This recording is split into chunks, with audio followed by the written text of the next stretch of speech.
বিভিন্ন ইস্যুতে সামাজিক যোগাযোগ মাধ্যমে বেশ সরব অভিনেত্রী ও নির্মাতা মেহের আফরোজ শাওন বিশেষ করে অন্তর্বর্তী সরকারের নানা সিদ্ধান্ত এবং সংশ্লিষ্ট ব্যক্তিদের ভূমিকা নিয়ে নিয়মিতই কট্টর সমালোচনামূলক পোস্ট করেন তিনি। সম্প্রতি এক উপদেষ্টার স্ত্রীর পুরনো শাড়ি নিয়ে ইঙ্গিতপূর্ণ মন্তব্য করেছেন তিনি, যা বেশ আলোচনার জন্ম দিয়েছে।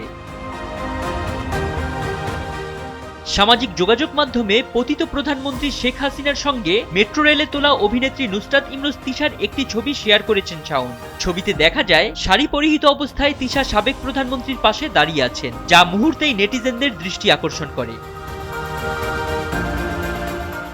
ছবিটি শেয়ার করে শাওন একটি মন্তব্য জুড়ে দেন। কটাক্ষ করে তিনি লিখেন, ছবিটা খুব সুন্দর, উপদুষ্টু পরিচালক সাহেবের স্ত্রীর শাড়িটাও বেশ। শাওন এখানেই থেমে থাকেননি, মন্তব্যের শেষাংশে লিখেছেন, এই ছবি বড় করে বাঁধিয়ে জুলাই স্মৃতি জাদুঘরে রাখার জোর দাবি জানাচ্ছি। তার এই বক্তব্য সামাজিক যোগাযোগ মাধ্যমে নতুন করে আলোচনা ও বিতর্কের জন্ম দিয়েছে, তবে নেটিজেনদের অনেকেই এটিকে ব্যঙ্গ হিসেবে দেখছেন।